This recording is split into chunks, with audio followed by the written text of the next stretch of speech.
Thanks a lot, everybody, for coming along to the Music Tech Summit. We've got people from Spotify here. We've got people from Groovin and the Moo, YouTube, record labels, Universal Music, and then also on the startup side as well. So, yeah, really good, diverse range of people here.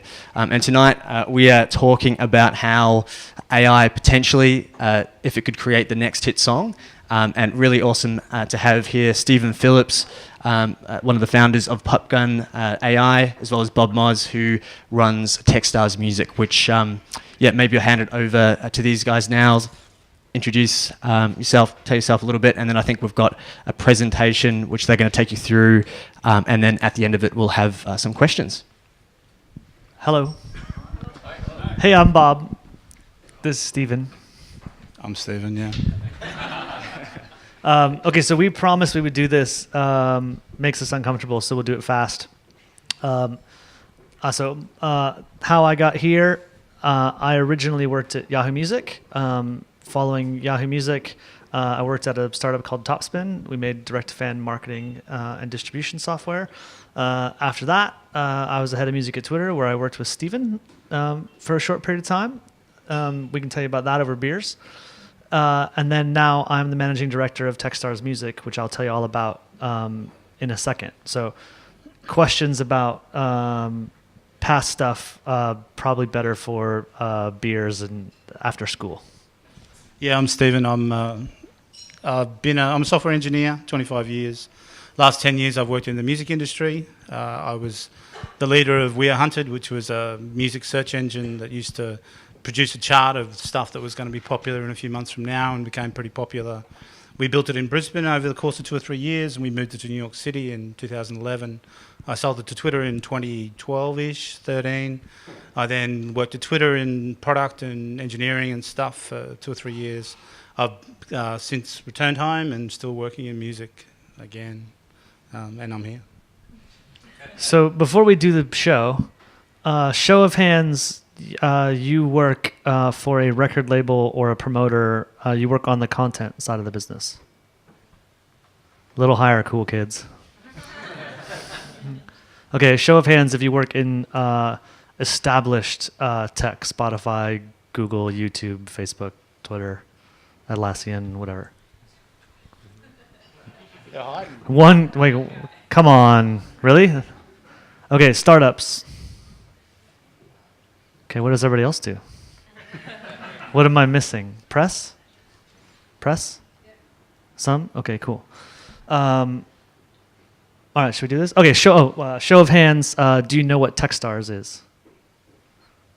Okay, let's do. All right. So I'm gonna stand so I can see the thing. Okay, so what is Techstars, right? I run the Music Accelerator, but Techstars is a global network to help entrepreneurs succeed. It's not just the music program. Let me see if I can flip it. Yeah. So okay, what is Techstars? One more. There you go. A worldwide network to help entrepreneurs succeed. We run accelerator programs. We have a $400 million venture fund. We also own and operate Startup Weekend and Startup Week, which are community-driven, community-organized events around exposing people to entrepreneurship and startup culture. So you could think of it as sort of an inverted pyramid. At the top biggest level, you've got Startup Weekend and Startup Week. I have an idea for an app, or I have an idea for a piece of software or a company. How do I meet people who can do that with me? How do I learn about how that works? How do I learn about funding? How do I learn about technical management, all that stuff? That's a community-driven, sort of volunteer-led organization.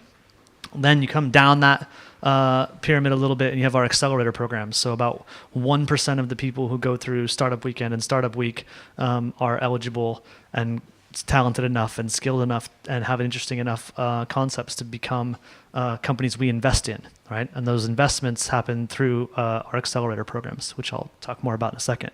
And then below that, we have our venture fund, who co-invests. They don't lead rounds, but they invest in the alumni of our accelerator programs. And that's a fund of about $400 million run by an entirely separate venture partner team. This is our portfolio. We are very transparent about it. If you go to techstars.com, you can see all the companies that have ever come through our accelerator programs. You can see how much capital they've raised. You can see whether they are still operating or not, whether they've been acquired or failed. You can also see which program they came through and when, right? So you can sort of gauge each vintage and each program around the world. And so here's kind of how it breaks down. There's about 1,100 companies. These numbers are a little bit out of date. About 1,100 companies that have come through our programs, 88% of which active or acquired, right? You can see sort of the full breakdown there.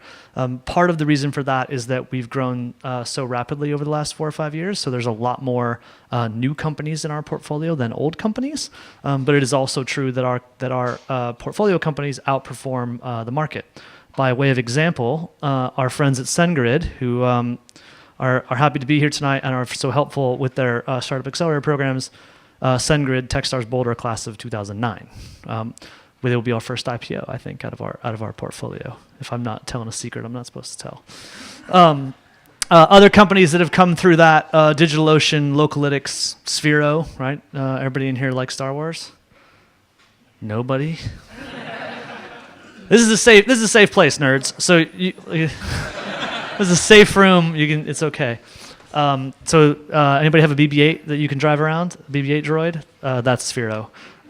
That came through 2 of our programs, actually. It's one of the only companies that do 2 Techstars accelerator programs. They went through our Boulder program, where they transformed from being a robotic garage door opener into robot toys for kids. And then they went through our program that we ran with Disney in 2014 in LA, where they got access to Disney IP and became BB-8, which is pretty cool. Okay, so what is Techstars Music? Here you go. Here's what Techstars Music is. It's an accelerator program, but it's a vertically focused accelerator, right? So whereas Techstars Boulder, where SendGrid came from, is a geographically based program, or Techstars Adelaide, which is running in Adelaide right now, is more of a geographically and topic-based program, a lot of defense work and stuff that comes out of the local industry there. Our program is global. So we recruit around the planet. We're looking for the 10 most interesting startups in music anywhere they arise. Like wherever they're from, that's what we're interested in. So we recruit all over the place. Techstars LA doesn't recruit in Australia, right? Companies from Australia might apply to Techstars LA and have a reason why they want to be in our Los Angeles geography-based program, care about the LA ecosystem, care about access to the American market. But that program doesn't come here looking for companies in the way that the music program does, right? We also run a mobility program in Detroit around the future of personal mobility, and they recruit the planet, as you would expect. But we also don't do this alone. So one of the surefire ways to get in trouble in music, especially technically, is to go about things unilaterally and not in cooperation with the existing music business, right? Plenty of blog posts online. Just do a little search for David Pakman. He's particularly grumpy about the topic, about the number of dead music startups on the road because they failed to interact with or collaborate with existing industry. So we actually take the thesis level approach, meaning that part of our how we think we're going to earn return for our investors is by collaborating with the music business. So as you can see, we've built a consortium of major planetary music companies who both fund our program and invest with us and help us select companies and nurture them and mentor them in our office in Los Angeles. Sony Music, Q Prime, Warner Music, Harmonix, Silva Artist Management, Bill Silva Entertainment, right? These are some of the most highly leveraged companies in music, and they can both open doors and test products and validate companies in ways that we can't on the venture side, and we can validate companies technically and organizationally and from a venture perspective in ways that they can't. If you put those two things together, that's quite a bit of leverage to send a company out into the market for future fundraising. And what's interesting about that is even already with only one version of this program under our belts, that evidence there's evidence that that's true, right? So companies that have come through our program, it started last February 20th, something like that, have raised about $14 million to date since the start of the program, which is a pretty good number considering there's 3 or 4 companies that still have open rounds that are going to be larger than the rounds that have closed to date. So the big rounds are still sort of hanging out there. Okay, so what does a startup get who's in our program that we invest in, right? We invest on fixed terms because it's an accelerator. So our programs work this way. We invest $20,000 for 6 points of common and the program. That 6 points of common is at risk to us. Right? We operate on what's called an equity back guarantee. So if you come to our program, you give us 6 points of common, we give you $20,000. We'll talk about the 100K, which is on a convertible note in a second. That's optional. You can take that or not take that. But you have to take our 20K and you have to give us 6 points. We don't negotiate that. There's no deal at 3. There's no deal at 2 or 4 or whatever. You got to give us all 6, but that all 6 is at risk. So at the end of the program, if you tell us, hey, my company is not now 6, 8, 10, 20, 50, 100% more valuable than it was at the beginning of the program, you give us back our 20K, we'll give you back your 6 points. There's also $100,000 on a convertible note, a little bit different. You take that. That's a debt instrument, right? We can talk about convertible notes afterwards if you're curious how those work. Obviously not at risk, that's not how debt works. But it's optional. We don't force you to take it. If you don't want it, you don't have to take it. What's interesting about this is that it creates an environment where everyone is equal, right? So in the last cohort, we had entrepreneurs like Stephen, who certainly don't need my $120,000, and entrepreneurs like Lars Rasmussen, who is one of the co-creators of Google Maps here in Sydney, actually, of all places, which is pretty cool. And we also had, the Adam McIsaac from Robin running his first ever company out of Toronto. Everybody had the same deal. Everybody surrendered the same equity. Everybody's in the same boat during the program, and it creates a collegial, vulnerable family atmosphere that's actually really useful and bonds those companies together for a really long time. All the companies in our program must come to Los Angeles. They co-locate out of our office. It's not something where you can do remotely. So if you are a Sydney-based company and we invite you to be part of the program, you're going to pack up and move to Los Angeles from February to May of the spring, and you'll be there with us. And the reason we do that is it allows us to bring mentors and executives and investors, and it creates critical mass and a reason for us to bring people to you, right? The goal of being in that program is do a year's worth of work in 3 months. How does it work? There's sort of 3 phases of our accelerator programs. The first part is mentor engagement and feedback. So in the music program, there are 205 to 225, depending on who's in town and what's going on. Mentors, they're executives from Facebook, Google, Twitter, Instagram, you name it, Microsoft, Bose, Sonos, Harmonix, right? The member companies, Universal, Live Nation, Ticketmaster, sort of a who's who of music and tech. And those mentors engage with all the companies like crazy for the first 5 or 6 weeks of the program. So we're questioning strategy, we're questioning business model, we're finding out if your product is viable, finding out if your product could be used for a marketing campaign or would be useful to one of the member companies as them being your customer, or maybe they become your investor, right? As happened a couple of times in the program last year. But that concentrated period of time is designed to help you really road test both the way you talk about your company, the strategy of that company, and the things that are most important for you to accomplish. In the second phase, the execution and rapid iteration, it's about taking the doors that have been opened in the first phase, right? Sort of now that you're pointed in the right direction, and capitalizing on that. What is it that you can do during this month, 4 or 5 weeks, where you can actually go out and show progress and show that, hey, I came here, I met these people, we changed my strategy a little bit, we tweaked it, or hey, we passed their test to use our product in their marketing campaign, and now we're going to go and execute that so we can turn around and tell investors, hey, look how this works. Here's some traction. Here's some evidence of product market fit with people in my category. And then the final month is preparation for fundraising. So it's about, hey, we have a big demo day event. We brought in last year 105 venture investors from all over the planet, and that included angels and institutions. And they watched 5-minute presentations from all of the companies. We also, during that last month, make sure that your business model and your org chart and your investor deck and your pitch presentation all tell the same story, right? My guess is there's a bunch of startups in here who have pro forma models, and you have investor pitch decks, and you have org charts, and you have P&Ls, and those 4 documents probably don't tell the same story, right? Or they create questions around the story. We spend a lot of time making sure those things are aligned and prepared, so you go out in the market for future fundraising, and you're successful. And across the system, there's evidence that is true and does work. Of all of the Series A rounds in the world, just under 5%, 4.9% of them go to Techstars alumni.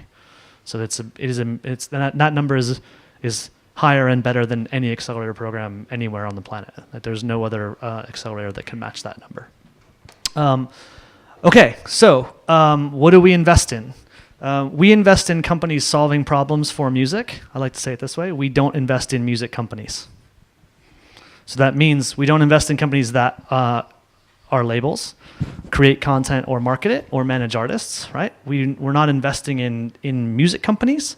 We're investing in technology, right? We're venture investors. We're investing in startups solving problems for music. It also means that if you were creating a software startup that's about delivering music and requires a full catalog license, it better be really, really, really, really awesome, right?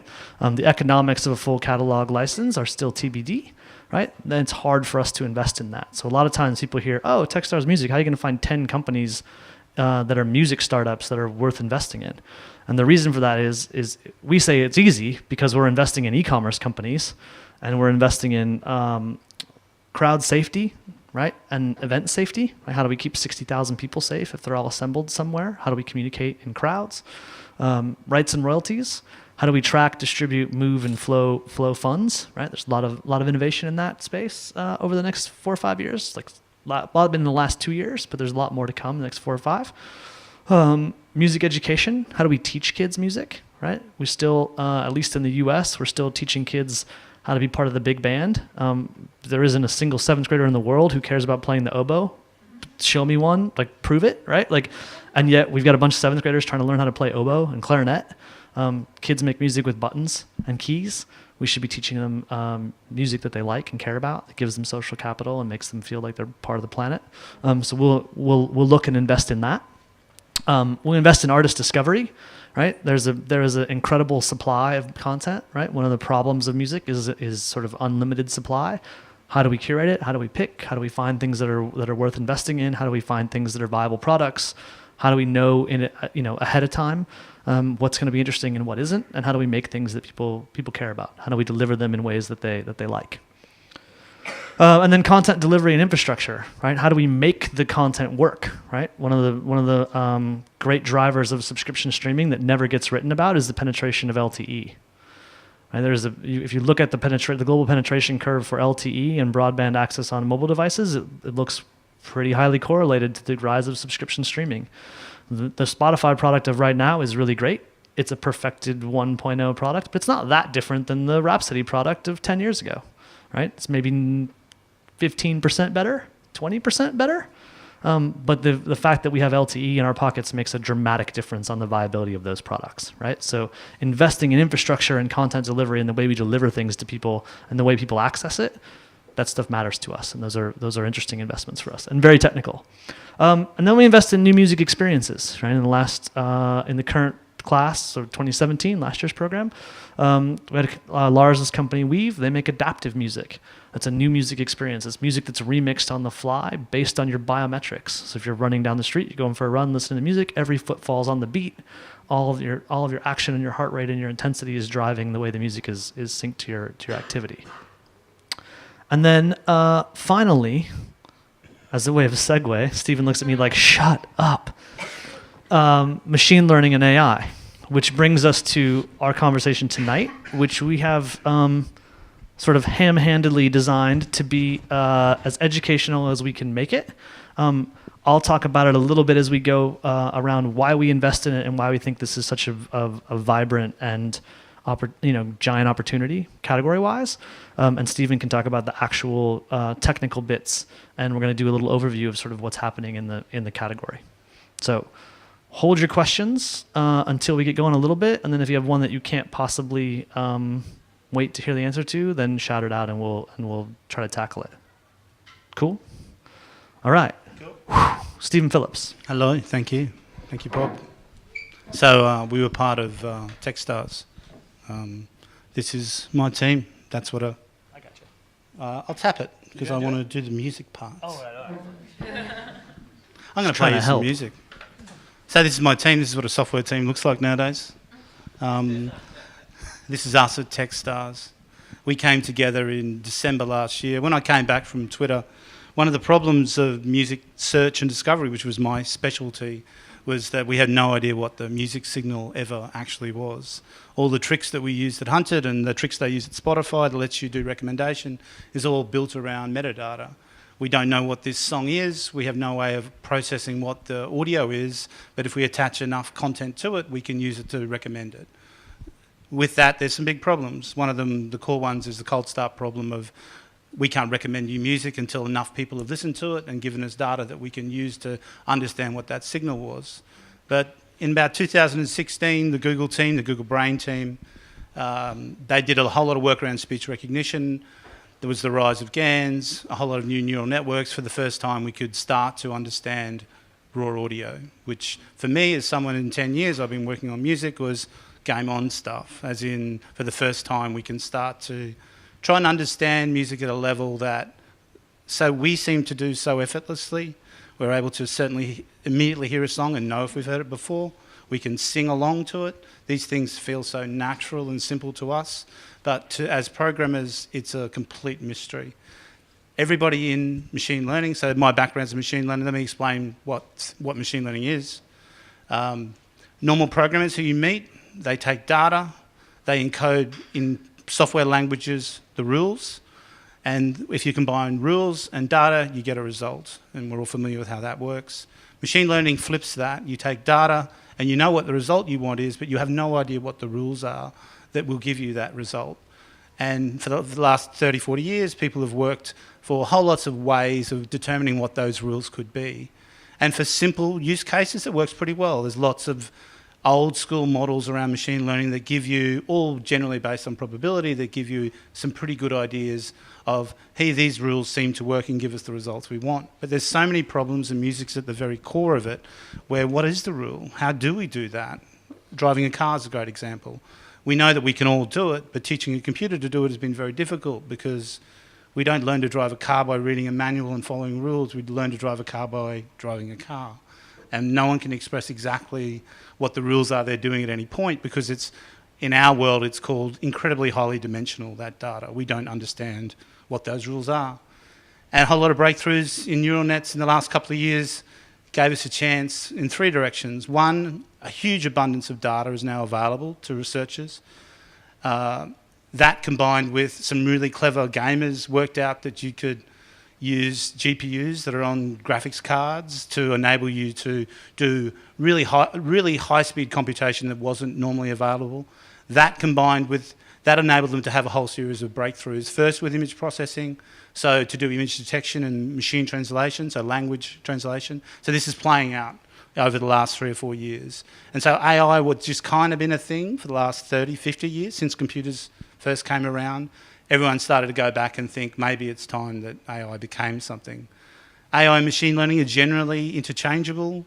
AI tends to refer to a specific branch of machine learning, which is called deep learning, which is using specific neural nets and a specific type of them, either RNNs or convnets. These are names for different techniques of how you might do this. How do you take data and filter it through a whole lot of state machines and then optimize it to get the results you want, and then look back and say, if I pass their data that I've never seen before through this, what does it do? And so music's a really enticing one. And even though the market's really tough, if you're in music startups, you're in the toughest space around. Researchers and technologists all love talking about music. Google Brain has 250 researchers who are working in deep learning in London. They've got a music team, as well as other things that they do. And the reason they do is there's something about music that feels so doable to us, yet always feels really elusive. That somehow we seem to do it effortlessly, but machines really struggle with it. And also it's a single medium, and it's clear it's happening at a subconscious level. It's the only content we have that we can process while we do other stuff. So it's a primitive, it's been around forever, and it's at the doors of consciousness theory and all this other stuff. So technology people are really into music. Not trying to fuck the industry, but trying to unlock what it means to be human at some level. So these questions, this is a really big question about, could AI create a next hit song? could it fool us into thinking it's human? These are at the really core of why technology people work on this problem. I don't work on this problem to disrupt the industry in any way. I work on it because I want to see what happens next. I want to see if it's possible. It's still an open question about whether it is possible. And I managed to drag these kids from Brisbane last year into, they were experts in machine learning, they were good at deep learning. We're talking about a technology that's a couple of years old. The university, the QUT, has a centre for robotic vision there. They were all trained out of there. They came out, and I managed to convince them to work in the music industry, which was a bit of a coup, given they could basically work on any other problem. But I knew that if I paid them enough to work on the music industry for 3 or 4 months, that they would get as hooked on the problem as I am. It's an incredibly fascinating problem about how music works and why it gives me goosebumps and how's this thing do this? We went to Techstars. So hang on, before you talk about Techstars, this is a good moment to take the question, could AI create the next hit song? And instead of expect us to give you the answer to that, like, we'll present the arguments, you be the jury, right? Because the way to think about that question from Stephen's standpoint is what he's saying there, right, is that we don't know the answer, and the reason we work on it, the reason I invest in it, the reason that Stephen can attract those developers to it is it is a very, very hard problem that goes to the core of what it is to be human, right? And the answer to that question is probably best answered by people who make and market music, not by people who make and market technology, right? So if and when that happens, and there's a bunch of people in this room who do that every day, right? Then Stephen will have customers, and I will have return on my investments. But that doesn't make us the judge of the answer of that question, right? It makes you guys the judge of the answer of that question. And everyone in the space who's working it right now, it's still very much an open question. It'll be fascinating if it turns out we can't do it, that there's something else that we have that machines will never have. And that's an equally good answer. And anyway, everyone's fascinated by it. So there's my team. They're going to demo day. So they came together in December. We were the youngest team there, as in both in age perhaps, and we'd been together 3 months. Yeah, certainly the youngest company. Yes. Definitely you had the youngest employee. I think average age, maybe the Robin team sneaks under the bar. If you take me out of it. Oh, if you take you out, then you win, right? But I think that I don't think right. you can take you out of that. That's not I'm fair. not the math expert sitting up here, but I think if you take that out, that's that's ruins right. it. And we had a tremendous time. I think Bob, I kind of had this idea that Accelerators was somewhere you go to learn to pitch and learn to do startup stuff. And all my friends are like, what are you going to Accelerator for? But what I found really hard with Hunted and why I had to end up moving to New York City was we got to 5 million users and no one in Brisbane or Sydney even knew who we were. And it was really weird. And when we went to New York for the first time, we went to meet MTV just because they kind of invited us and they loved what we did and they knew everything about who we were, and it was like, what the hell have I been doing in Brisbane? We went to New York City and realised that this is where the music industry is. You wouldn't start a mining company in LA and you wouldn't start a music company in Brisbane. So we had to move to where the audience was and the network was. And that 3 months we had in LA, Bob glossed over the mentor thing, but they brought everybody who's everybody and made you sit in front of them and tell them what you were doing. And for us, that was pretty awkward a lot of the time, to be honest. Yeah. There was, what are you doing? Oh, we're going to teach computers to do what you do? I got to go. Yes, that's right.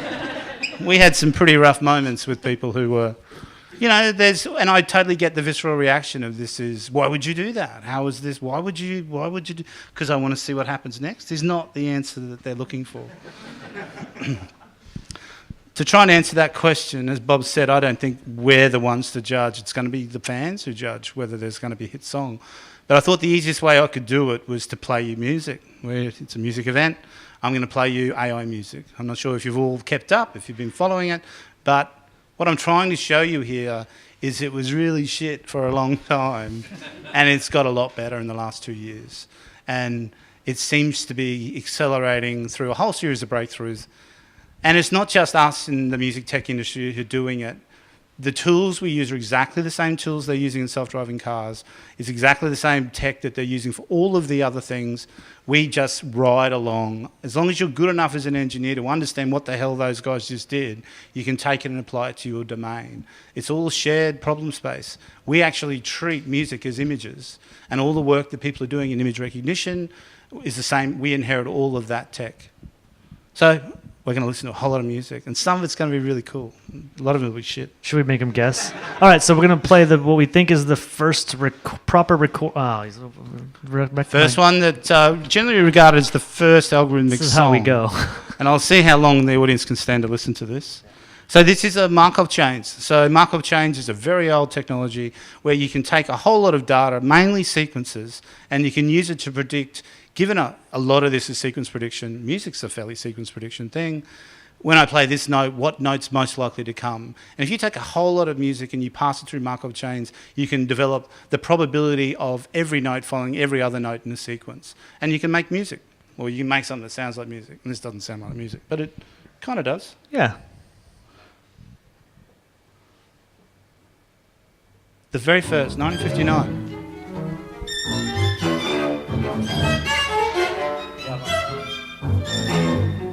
I think it's worth noting, though, that when the math existed for you hear that? I think it's plenty loud. Like, it's not the most awesome. But as soon as the math existed to make computers work, there were people working on, can we make music with computers, right? Like, the AI problem is as old as computers.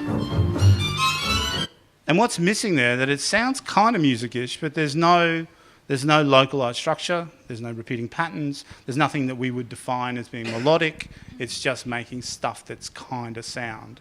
And if you try really hard, it can make sound. 1989, the first neural net has a go. So Markov chains are considered old school machine learning. This is at the very start of someone goes, hey, neural nets could be cool. So neural nets are a deep learning model that are inspired. They're not like our brains, but they're inspired by our brains, as in they're kind of analogous to how the brain works with synapses connecting and passing messages and storing potential across nerve endings, all of that stuff in a very simple way. This is the first neural net version. So this guy's taken Bach music, trained it on that Bach music, points it at us and says, play something that sounds Bach-like. And the big breakthrough there was immediately, you can hear local structure. It's starting to sound like music. You're not touring on this, but it's starting to sound like music. But if you played that underneath, like, you know, some dance scene in a period movie, maybe you'd buy it. That's 1989. And then 1994, Markov chains are revisited, and an artist in the US, David Cope, had the idea of, well, maybe if we enforce rules, and this is the very start of the early, the battle between supervised and unsupervised learning. Supervised learning being, well, we already know some of the rules of music. You should play in key. You know, we should understand notation. Let's build those rules into Markov chains so it sounds a lot better than it did before. So this is the first of those attempts. Trained on a whole lot of Chopin.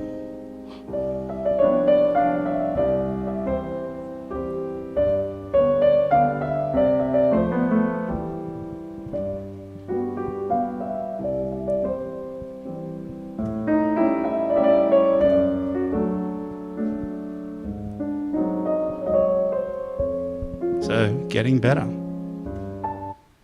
2002. The first LSTMs. LSTMs are a special type of neural net that was developed around the same time. Again, the first time someone goes, hey, why don't we have both short-term and long-term memory, which is what LSTM stands for. Why don't we try and do it with music? Like weeks after someone discovers it, someone has a crack at music with it to see, is this how we did it? Is this the way it works? And he's a famous guy, Doug Eck, 2002. He goes on to be the head of the Magenta project at Google Brain. So he's regarded as one. This is 15 years later. He joins Google, and he's one of the leaders of the field. And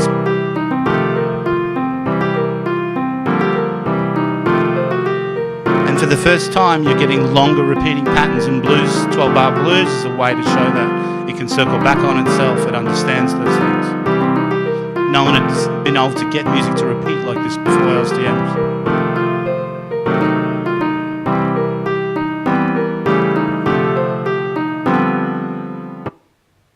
Jump forward to the neural net era, 2016.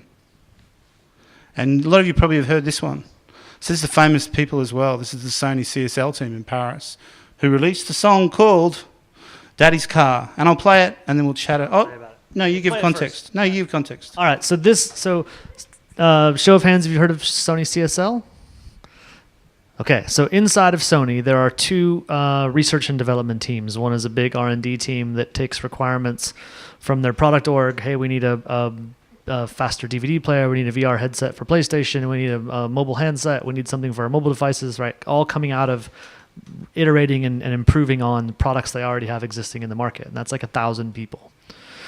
Over here, they have one team, CSL, that doesn't do that. They take no direction from the rest of the company. They could care if their stuff becomes Sony products. They only create interesting IP and do research. And that's a 30-person team of largely PhDs located all around the world. That's Sony CSL.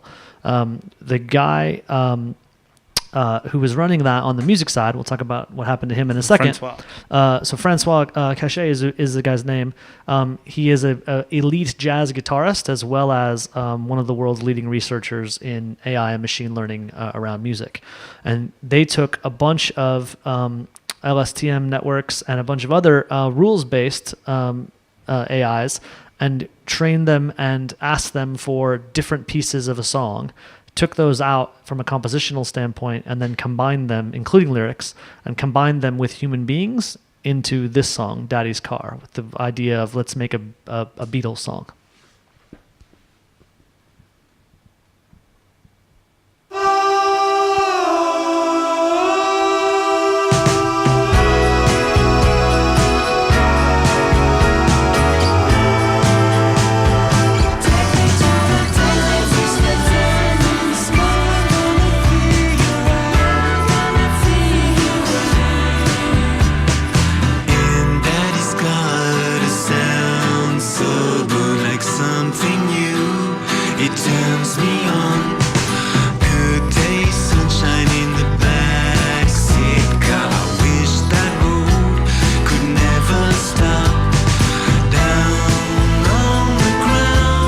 This is human beings rendering and synthesizing composition from AI. This is not like push a button and the computer spits out this fully formed stereo master.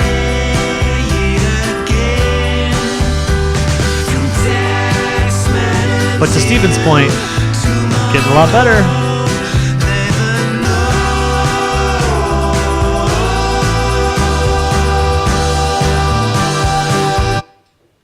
But at some level, kind of cheating. It feels like it to me anyway. That's right, there you go. So this gets into a really interesting discussion amongst the tech people of, is that an AI song? Like, humans performed it, humans sang it, they played all the instruments. Where do we draw the line? And AI wrote it. Is that enough? So is that the first hit? When is the point that we say, yeah, an AI did that? Does an AI have to sing it, play every instrument for it to be the first song? Then there was a land rush. IBM, as they love to do, quickly on the back of that, started to release their own music from Watson at the same time.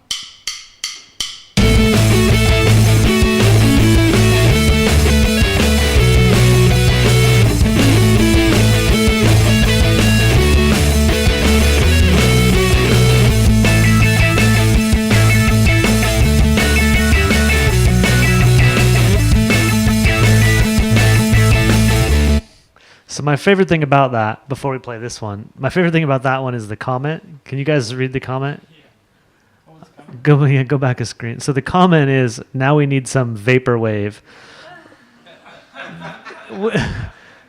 So everybody knows what vaporware is, right? Vaporware is when you have like a really awesome slide presentation and you're like, and then it's going to do this, it's going to do this. And somebody goes, okay, cool, demo it for me. And you go, oh, well, we're still working it out. We're going to get there. And it's the idea of pitching and presenting software that doesn't yet exist. No one really knows on this track whether or not this is AI composition, AI synthesis, humans edited copy and paste of AI composition. There's a bunch of things about how this was created and by which method that are still currently unknown. The longer things remain unknown in this category, you be the judge. Yeah, and it's Watson, which is notorious in our space for being great marketers of what AI is. But generally, Watson's done a lot of work in in text analysis and things like that. So this was a bit of an outlier for them to quickly turn to music on the back of Sony's. And that's, Bob knows more about this next track than me.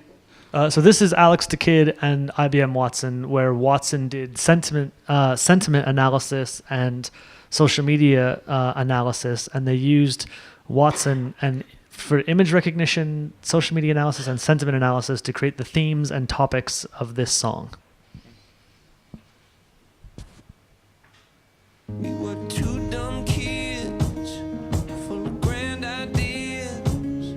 We knew this would end from the start.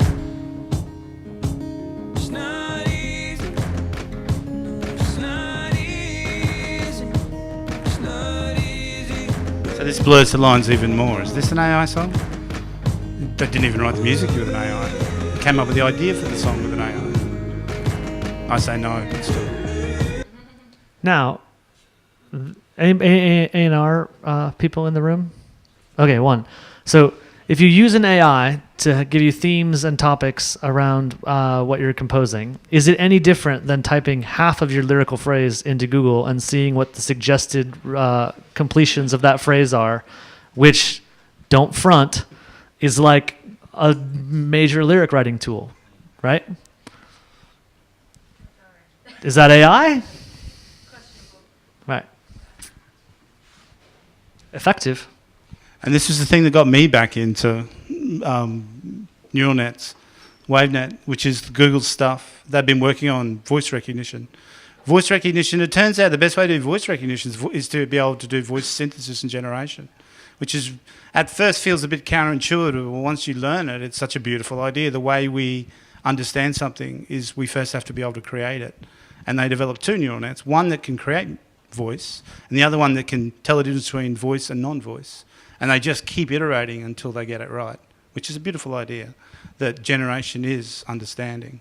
And they were the first to work with raw audio. Everything you've seen up until now has been symbolic notation of music, using MIDI or some other feature representation of audio, but completely ignoring the raw audio. These guys are working with nothing but raw audio. There's no concept of chords, there's no concept of music notation, this is just straight audio. Software listening to raw audio. And we go back 30 years.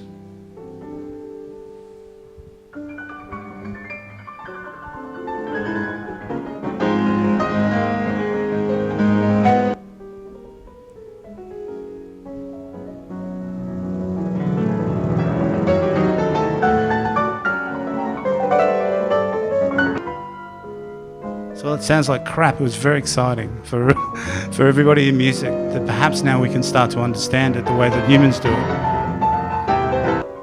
All right, so everybody is following this, the difference between this and the previous stuff, right? So this is a big training set of files that have no metadata attached. If you were to dump them into your iTunes, they would just be 1.mp3, 2.mp3, 3.mp3, no descriptions, no music, no MIDI data, nothing, right? Just files. And the computer listens to those files and then creates new music the same way a human being would, by having heard it and then trying to contribute and play on its own. And if you go to wavenet.com, which I recommend you do, and listen to the voice that's there, it is now state of the art for voice recognition, voice generation and synthesis. So, and that's obviously a huge battle. And the reason most of those guys are working at DeepMind in London is on voice. You can imagine the meme in the valley is that voice is the new UX, and whoever owns that can basically get rid of everybody else. That if you can be, that's why Siri and Alexa and Google Now, or whatever it's called today, they are the future UX. But it turns out doing that's really hard. And they have the synthesis and recognition working really well now, but what we don't have is this next problem. Someone I met before we started to talk about it was understanding what the hell people are saying. Our language is not as highly dimensional as music. Language itself has many meanings. When we say certain things, we don't obviously say what we really mean. Understanding the layers of complexity in language is still an open problem. This was the best version. So the other cool thing about the WaveNet is they open sourced it, so everyone could download it and have a go. And someone trained it on. This was generally regarded as the best sounding WaveNet, which is still pretty shit. The big other big Although problem, this is better than like a couple of Lou Reed records that came out in the 70s.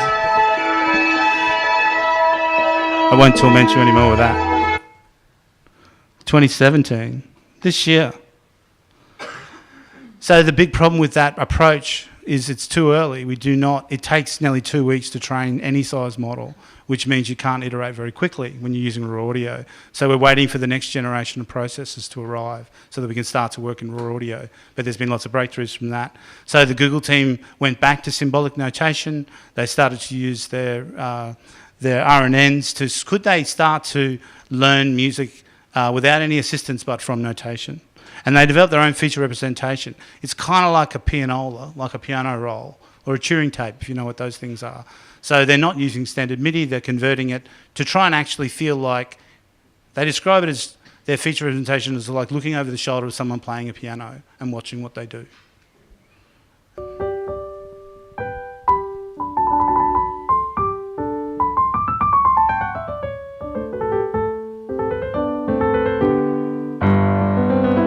So this is not a human performing this is AI performing this, which was a big breakthrough. If you're a musician, you can hear how much more expressive it is than the other music that came before it.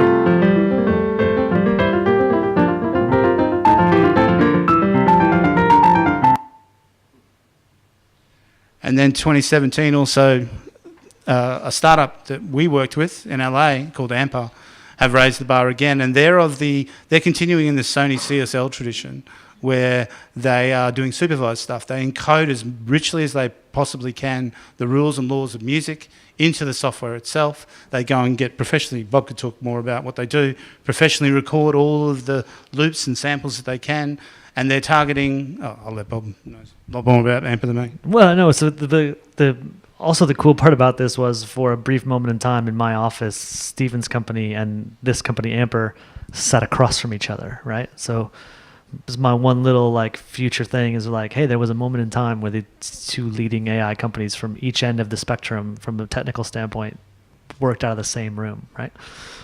So when Steven talks about they do supervised and rule-based stuff, what he means by that is they have gone out and created a library of sounds that are matched to rules around music. These keys, these progressions, these chords, these notes map to these feelings, these sounds, these instruments, these emotions. And if you go to ampermusic.com right now, you could do it on your phone, you can make a piece of functional music, right? So the company's go-to-market strategy is, we're going to replace functional music and stock music libraries with music generated custom for that use in the moment, on demand, right there, right then and there, right, via AI. And their libraries are getting better and better and better and better, and the feedback as people revise and say, that's not good enough, not quite, take the cymbals off, put the French horn on, give me a bigger drum beat, all of that feedback feeds into that model and gives them more and more structure around those rules and allows them to render more interesting music. So what you're about to see here is pretty cool. This is Taryn Southern. She's an Instagram celebrity. She's got about 10.5 million followers, I think mostly in the US and Western Europe.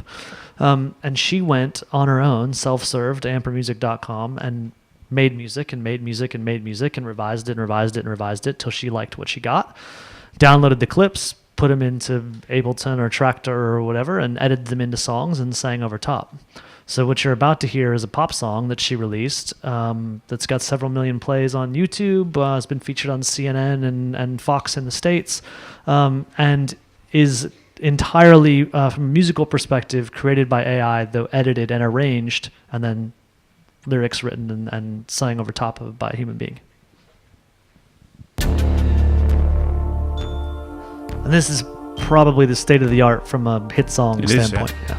I wish I could see beyond what I can see. I wish I could touch beyond what I can touch. I wish I could feel beyond what isn't real. I wish I could imagine, yeah. There's more to who we are. There's more to what we could be. As I feel the weight of being, I'm learning how to break free. I'm begging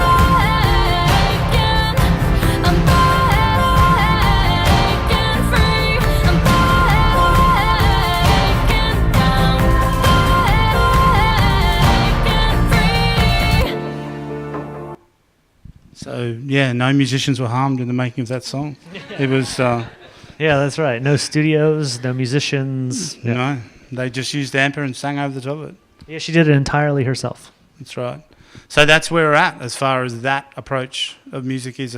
It's state of the art of how that might be done. You can see that approach of embedding the rules into music and using samples and things like that, it's probably ready for people to start using.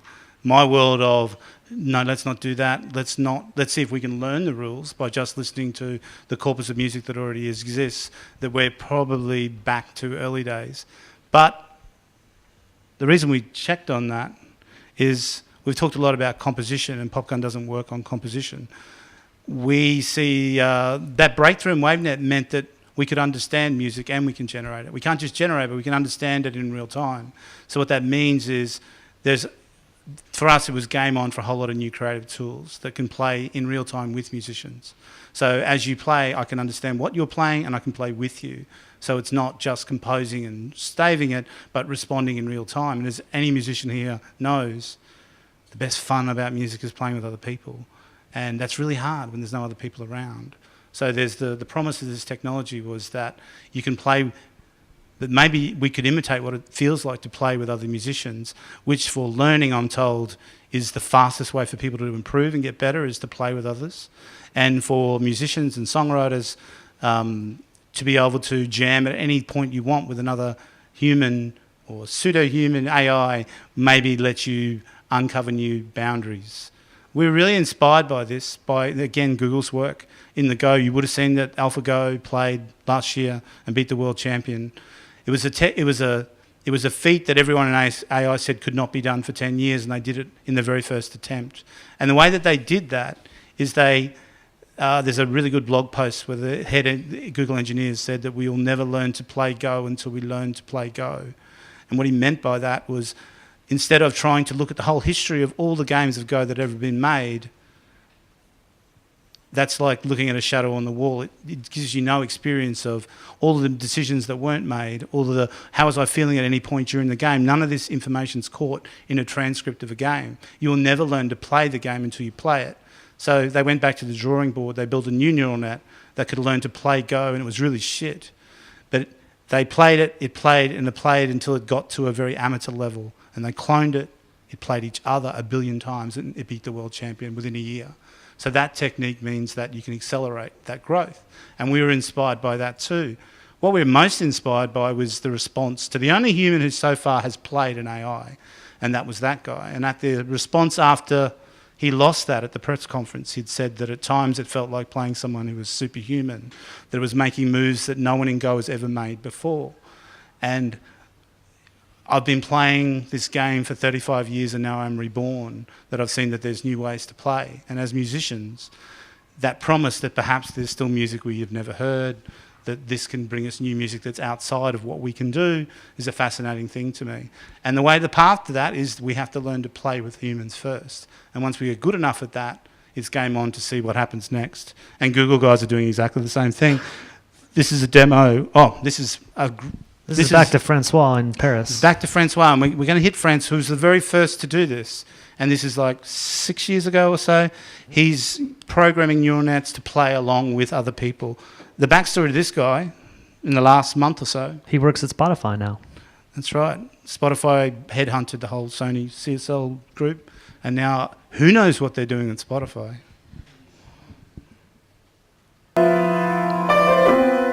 So this neural net's trying to listen and play with him, or what happens next is actually what's happening. Yeah, this is a continuator. If you play this, what happens next?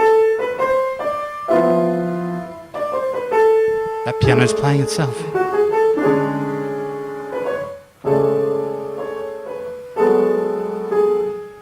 I think it's really cool they got Val Kilmer to film their demo video.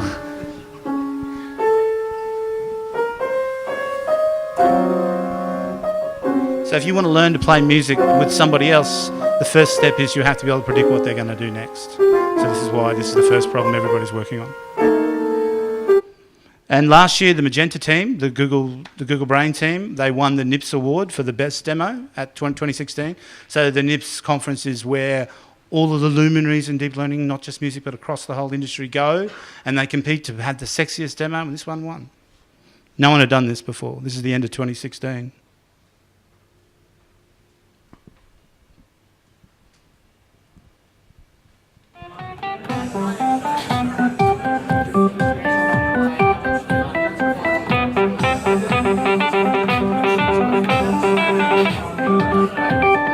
So this neural network's listening to what he's playing and going, oh yeah, I know how this goes. I'll play this. So you've got to be able to do it in real time too, which is a huge challenge.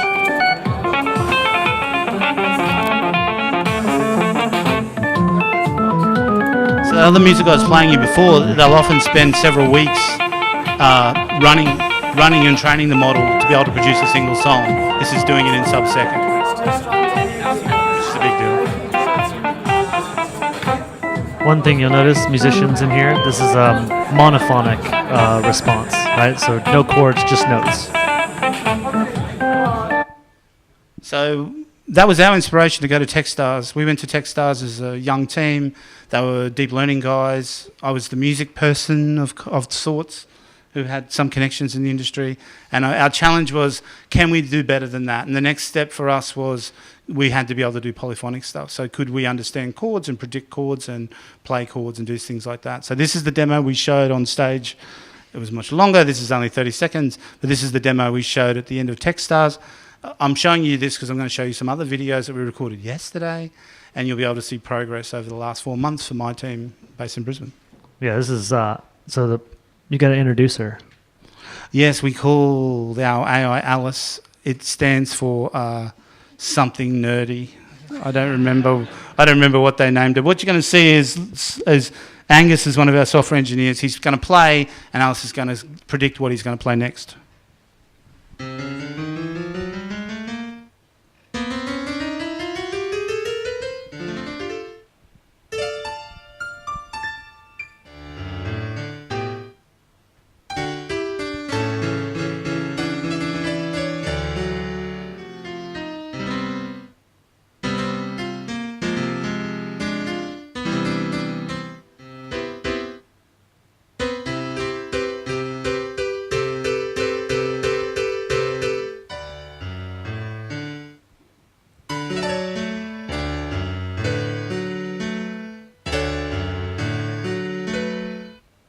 So, yeah. Not bad for a 3-month-old. It was, it was a pretty close run thing. It was pretty close to disastrous run up to it. But Your version of disastrous and everybody else's version of disastrous are pretty different.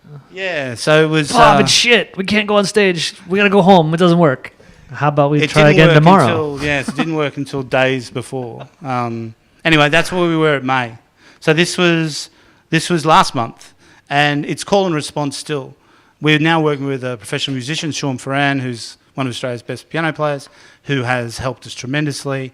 We quickly got to the point where, are we getting any better? It sounds great to us. Bring him in. Nah, it's still shit. And why is it shit? Because no one in our... Like, I play guitar and stuff, but we're not elite. And he could hear what was wrong with it, where its weaknesses were. So this is about 4 weeks ago, and it's still call and response, and it's only quite a short video. But you'll see it's improved quite a bit.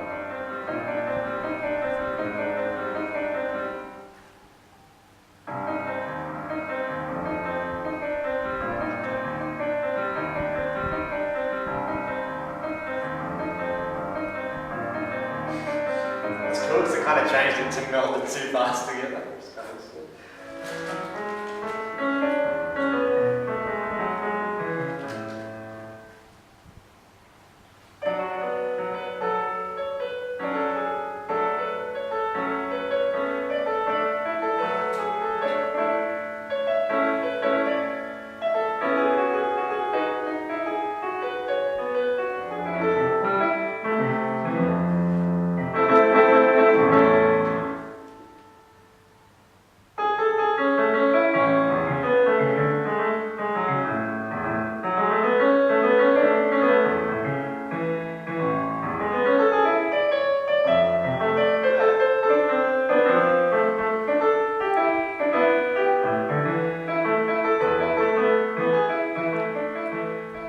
So we were working towards the moment when Sean was happy enough that, yeah, that's a pretty good response to what I played. That's kind of where I was going. So the stuff we recorded yesterday was No More Corn response, our first attempts at Can We Play Together. So what you're going to see is he can play stuff, and Alice will listen, and she'll take that as inspiration and noodle in and around this. So we can do lots with the engine now, but the thing that he wanted to do, and what producers who are talking to us want us to do, is they are trying to use it as a tool for creative inspiration. Can I give it a loop? Can I give it a sound? And it'll play with that. And I just want to sit back. It's like Sean describes it as like I've got a studio musician on call and I can say, now play for the next 6 hours, and I'm going to tell you when to stop. Nope, not good enough. Nope, try again. Next. Nope. Nope. That's right. Right, one more time. Nope. Hang on. Let's get some food. That's Okay, right. try again. One more time. So you're going to see Sean's now playing. So this was on Monday morning. What he plays is on the bottom, like a representation of keys. Alice is playing at the top, and now it's no longer call and response. They're playing off each other.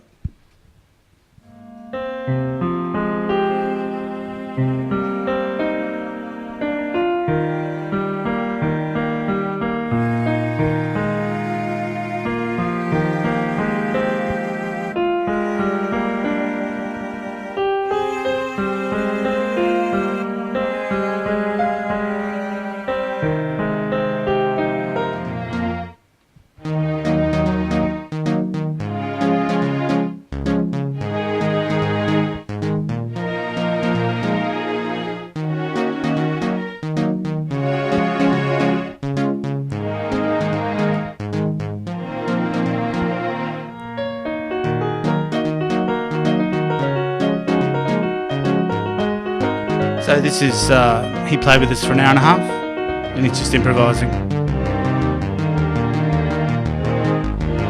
It's important to note the top part that Alice is playing, Sean plays, and then Alice iterates and changes it and evolves it, and then he plays the other part below it, right? So he gave her the idea for the top part, and then she continues to evolve it.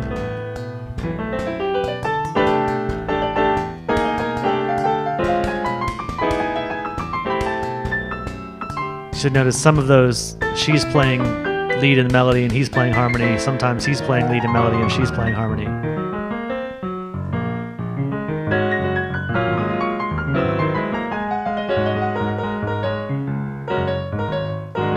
He's a jazz piano player, by the way.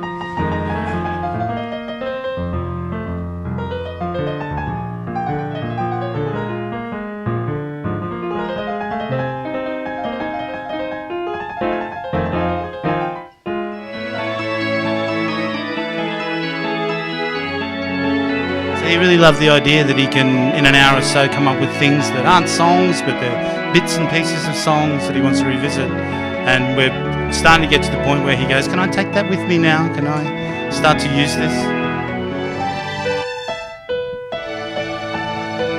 This is my favorite.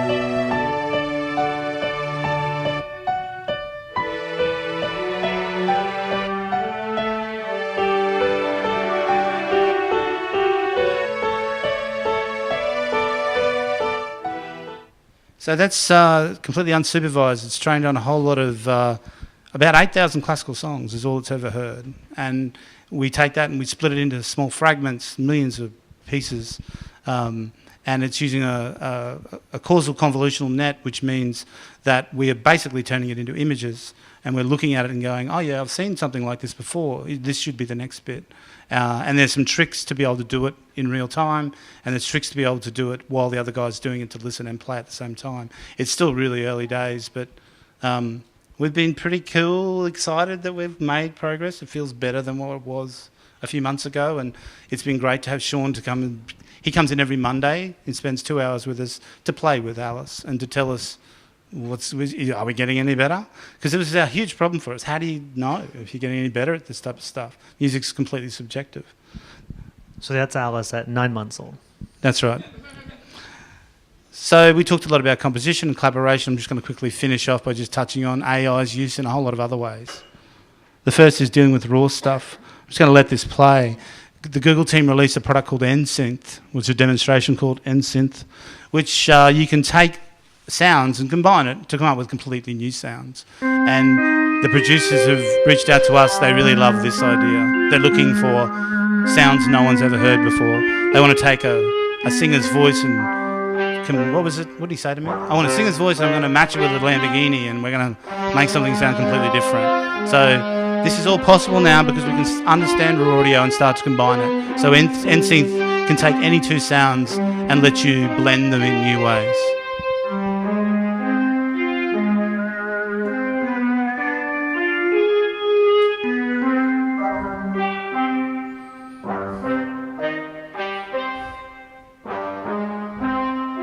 And you can go online and try it yourself.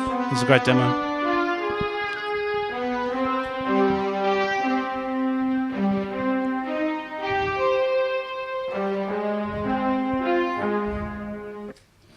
And we worked on a similar, this is the very first thing we worked on as a team.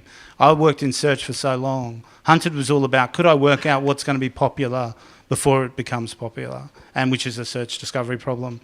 And one of the core problems was without, as I started talking about at the start, can we do this with raw audio? Can I do it before anyone's listened to it? If I give it everything that's in the top 100 now and I take any other random song, can I tell you the probability that song's going to be a hit? Will it make the charts? I've had so many A&R guys come to me and ask me to do that. And you can't do it. But you can start to do it now. So this is a demonstration of, this is a loop catalogue, 1,000 loops.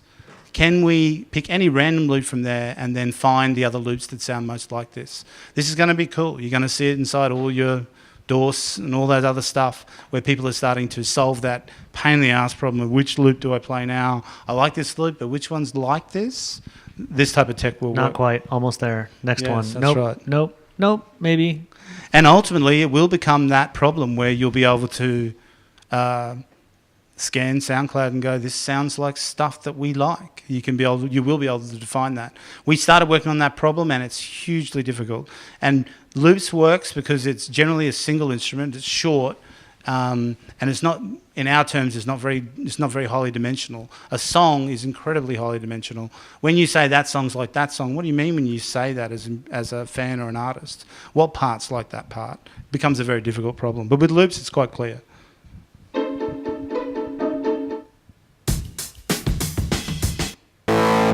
It's showing there's a bunch of different loops. And then we pick one.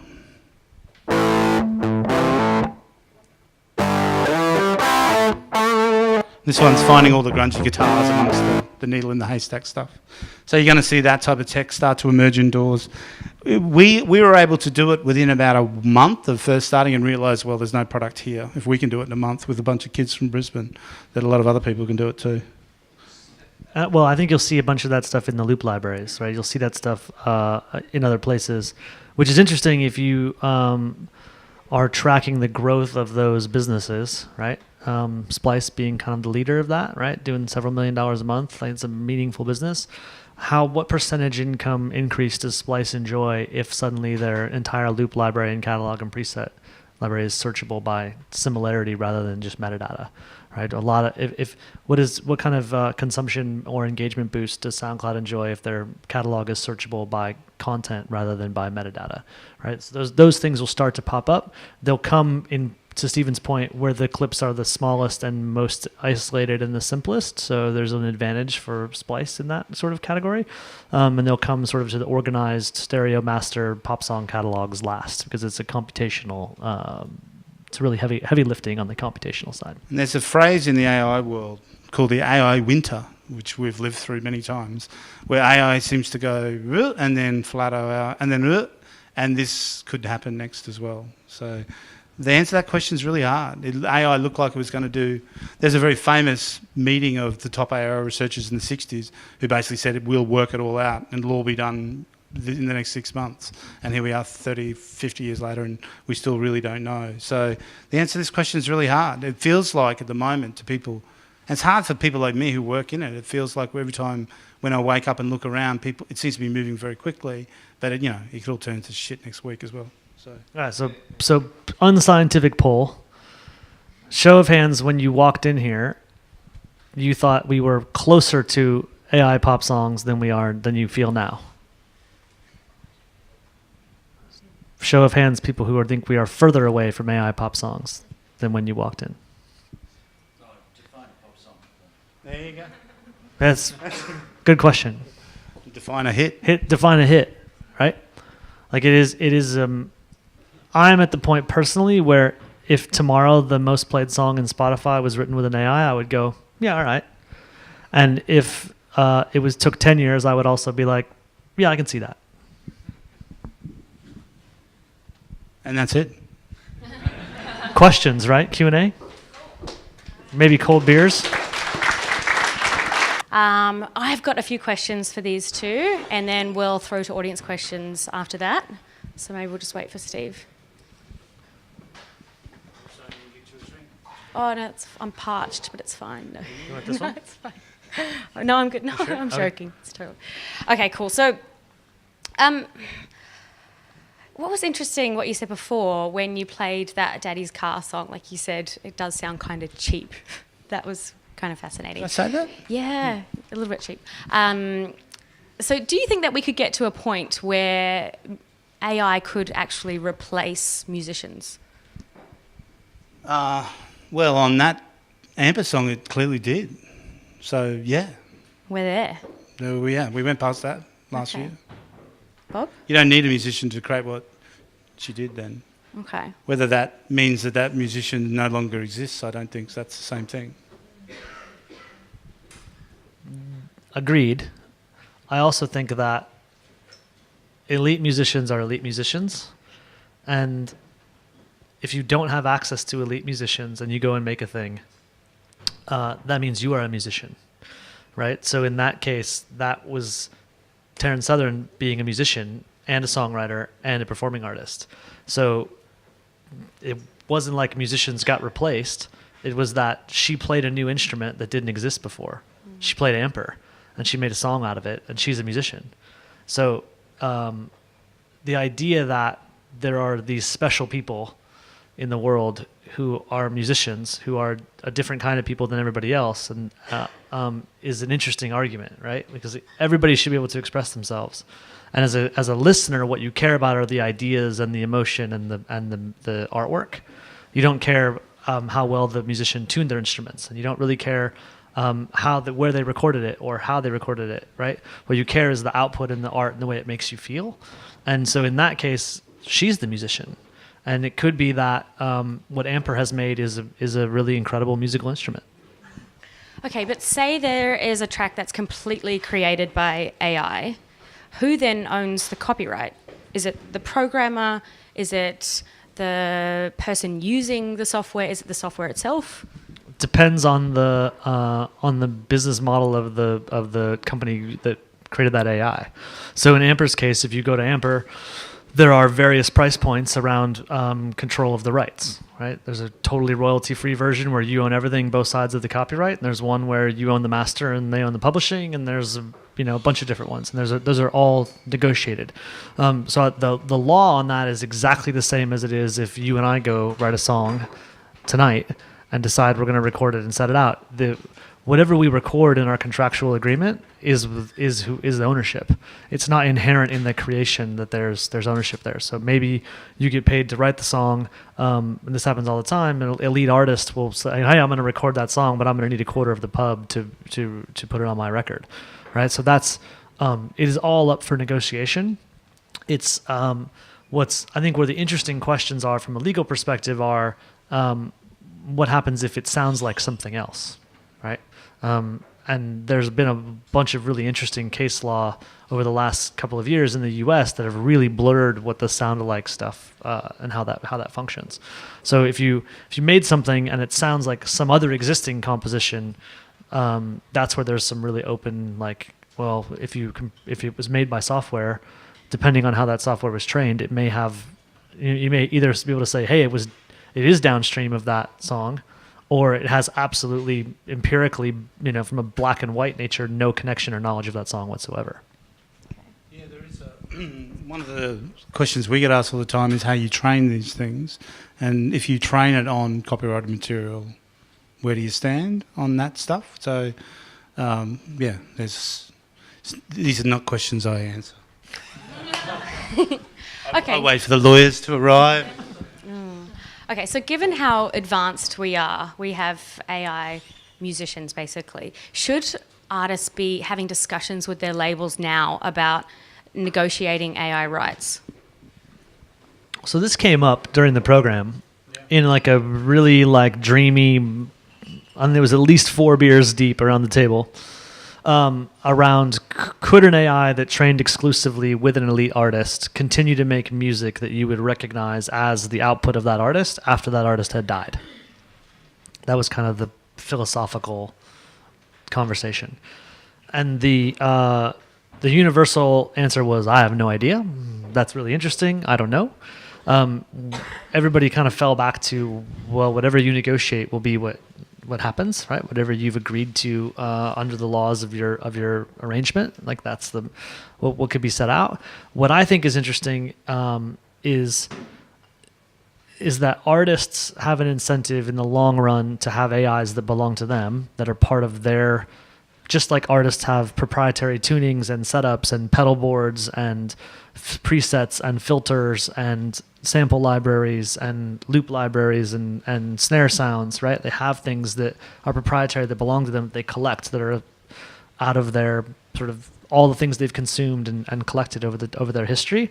I think there's definitely an argument that artists should start thinking about how an AI collaborator that they influence and work with is part of that arsenal. I don't know that it's something that is that's transferable. Like the tech isn't far enough along to say that if we made 2 copies of Alice and Stephen had one and I had one, well, we're both terrible musicians. So the transferability of my version of Alice is pretty minimal. But Pharrell's version of Alice might be really valuable. I don't know. Yeah, people love that idea. The tech's not even close. So there's no real-time learning. That ability to learn in real time is a hugely open problem in lots of ways. That it's a really attractive idea that we could teach computers how to stuff by showing them, like do it this way. Turns out to be really hard. It's philosophy at this point. Okay. So then, do you see AI as a threat to musicians or more so another tool in their toolbox?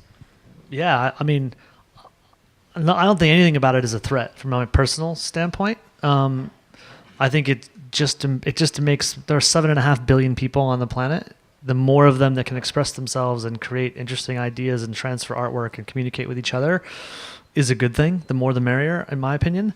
I'm all for democratization of making art. And I think that if you are a musician who's not very good, right? Or if you are a musician who has a specific skill that you've spent years and years and years and years and years honing, and that the thing that you do is hard to do, and there's a lot of demand for it, so you're compensated because it's hard to learn how to do that, then yes, there is some disruption coming for you, because people don't listen to the music wanting to hear you practice or tune or learn. They want to hear the output. They want to hear the artwork, right? People don't want to look in, for the most part, don't want to look deep into sketchbooks and ideas and studies. They want to see the painting. And so I think that on net, it's a gigantic positive, but there are going to be specific skills that are now valued because it takes a long time to learn them and master them, and those skills will be transferable into software. Yeah, and I think that it's going to be a really case-by-case basis. It's clear that the power of music is that when we listen to it and encode it and remember it, everything that we were feeling at that moment and time and place gets encoded with it, and when it comes back, it brings all of those emotions back with us. The reason we like a song is very much a personal, subjective thing. There's obviously a global consciousness about or how we feel those things. But music is more than just, like when you work in music discovery, and I've spent way too much time thinking about this problem, about why is something popular and how would I measure it's popular. The music is we give music meaning ourselves, the way that we interact with it, the way that we feel it. And I'm for certain that the connection of who made it, what they were trying to say, what they were feeling at that time is somehow given to us through the music itself. And that could be the bit that's missing. But if I'm drunk and it's 2 o'clock in the morning at some club and some track comes on, I probably don't care. I think there'll be niches that that will need a human interaction, and lots of other niches that we just want music. I think we have an audience question here. Hey. Yeah, we're seeing across other industries lots of automation putting people in will in the next 10 years. A lot of people out of work will have to be retrained, etc. Look, record labels would love to not have to pay artists and deal with all of their expenses and the temperament, etc. Does this not run the risk of also putting a lot of, well, not risk, but changing a lot of musicians, if it gets to that point where it can write hits, etc., out of work and not having any career sort of trajectory or possibility? Well, that's what we're going to find out. Oh my gosh. Yes, we have another question. Hi. That's the kind of one side of the coin. I'm just saying that. Yeah, I find this quite fascinating because I'm in the copyright business, and obviously there's two rights in any composition, and this is almost blurring rights. This is almost taking a publishing right and a master recording right and going, you know what, we're just going to combine these things. We're not going to have two separate rights anymore, we're just going to have one. And I think this is an interesting area that you're getting into and where you're going, and worth exploring. My only comment about is that the emotion in music, I can't see in the short term being duplicated by AI. We hope so. Yeah, we don't disagree. I think it depends. It depends on where that emotion comes from, right? If the entire track is built by AI and there's an incredible like if you put Sam Cooke over an AI generated piece of music, it would rip you up, right? It's just like you're not listening to you listen to Sam Cooke song. Yeah, the drummer's pretty good, but do not listen to him, right? So it depends on which part is imparting the message in the artwork. To your point about copyright, I absolutely agree with you. And I think that we are at a tipping point for music copyright, where sometime over the next decade, there will be genuine revision to how that system works. It's already starting. Yeah, it's starting now. But I think it will. I think they'll like anything. There'll be like a salvo and then a retrenchment, and then there'll be sort of a gradual acceptance. But the fact that you do have to negotiate both sides, that any one fractional owner on the publishing side can limit usage. I think the thing that repairs that is not so much AI or revises that, but is the fact that there's going to be so much astronomical growth in the value of those copyrights as streaming scales. Right, right now we're at a little better than 100 million subscribers worldwide, depending on how you count the tally. When there are 500 million subscribers worldwide and the music business is 4 times as large as it's ever been in history, you will start to have a ceiling on growth because of the complexity of those rights, and that will revise the rights, because people will see that, oh wait, if we have both sides combined and we have some streamlined, predictable, rights and usage around that, there's more money for everybody. So I think only growth is going to really do that. But there's massive growth coming, and if you combine that with innovation, I think there's a real revision coming. And I'll touch again on the emotion thing. It's clear from what I've learned about the music text side that the emotion's not in the song. It's our response to it. So there's no reason why this music won't be able to elicit an emotional response with us. It's a human emotion. Yeah, but that's what I'm saying. I'm not asking not asking a computer to listen to that computer. I'm asking a human to listen to it. They're going to have a human response to it. That's the way. The emotion's not in the music. It's our response to the music. It's like we all open our eyes and expect that we see reality. We don't. We see what our brain is projecting that we think's there. And I know that's true, or else magic tricks wouldn't work. And our ears are doing the same thing as well. We're projecting what we think we're hearing, and we're putting emotion in that and attaching it. So it's not part of the song. That's why I'm kind of hopeful. Well, I'm pretty sure that it's going to be able to elicit pretty strong emotions in people, because it's going to press the same buttons that other music does. It's not in the music, it's us responding to the music. Okay, I think before we move on to audience questions and then a word from Brendan from SendGrid as well, I think it would be interesting to chat about, and you did touch on it a little bit in your presentation and just now in your chat here, but the opportunities for the music industry, like the wider music industry on a global scale. If you could touch on a few of those. In my old life, I'm sure they're going to really improve discovery. You're going to continue to see a really fragmentation of music taste. You know, I'm always surprised. Everyone I meet, I go, what do you listen to?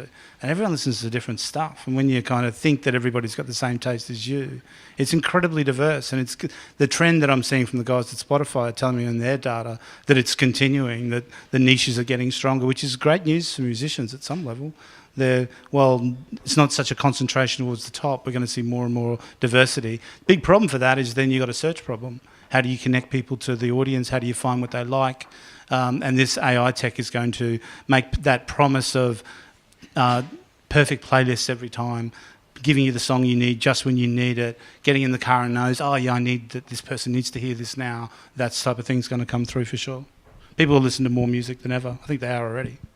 Yeah, more music consumed than ever before, more music made than ever before. There will be more money from music than ever before, right? We're sort of in the trough. You can see that at the height of the CD business was the biggest year of the music business was 1999. It was about $45 billion, global recorded music. We're on our way now. We're in this sort of 17 and a half, but we were at 16 and 15 even for a minute. So we're sort of on that upswing. And when you get to 180, 200 million subscribers around the world, that's a bigger music business than has ever existed before, right? It's bigger than the CD era. It's bigger than the peak of vinyl. So that curve is a matter of when, not if. It would take like some weird black swan event to keep it from being that many subscribers, right? To think about just everybody whether they have a Spotify account or not. And do you think in your network, will the number of people that you answered yes to that question double? Sure, of course, right? Sure it will. That's all it takes, right? And that's a music business that's bigger than has ever happened before. And so things that will come around that, this is why we created our program, right? This is why we were able to raise the capital we were to make the investments we're making, is that we said, hey, look, we actually really like this category as investors. It's a little bit of a contrarian bet from a venture perspective, but that's okay. A lot of money to be made in venture investing by going where other people won't go. But when we started raising the capital for the program, a lot of people were I expected a lot of people to be really cynical, like, oh, that's music tech. There's a big long road of dead startups there. You can have it. And I didn't get that. I got a lot of like, oh, is it time? Like, you think it's ready? Yeah, but we've been watching too. Like, oh, that's all right. And the reason for that, I think, is that there was always doubt of when we were going to transition to a streaming model in a streaming world. And there's now that transition is on and in full swing. Every other best practice of music is being reinvented. Artist discovery being reinvented, interactions with live events at shows being reinvented, how you purchase and move goods and commerce around being reinvented, how you discover talent, how you have a relationship with that talent, how you consume and create and collaborate and respond and issue content back out that's derivative of something you like, right? All of that's being reinvented. So the thesis of our program is to invest around that stuff. I think you'll see crazy things happen in commerce over the next decade, right? I think you'll be watching television shows and be able to buy the shoes worn by the character you like in the show. That's not technically that hard now, right? It's kind of a collaborative filtering and a metadata problem and an interface and delivery problem. Like those things will happen, right? There will also be things where your consumption will lead you to other experiences in other verticals, right? Like right now, if you told me your 10 favorite records, I could recommend Shoes and Jeans to you. Right? It's true. Like if you tell me you like the Allman Brothers and Widespread Panic and Willie Nelson, I know what kind of shoes you wear and what kind of jeans. Versus if you tell me you like the Talking Heads or the Strokes or the Killers, I can tell you which cut of jeans you wear. Right? Like those things are known. We know that stuff in this room. Right? It's known by humans. Nowhere online does that kind of recommendation occur. I could recommend you books if I know what movies you like. I can recommend you movies if I know what music you like. Those things just don't happen. All of that stuff is siloed, and all those silos will get broken down over time. So in general, if you're working in music, if you're working in technology, I think you should be super optimistic.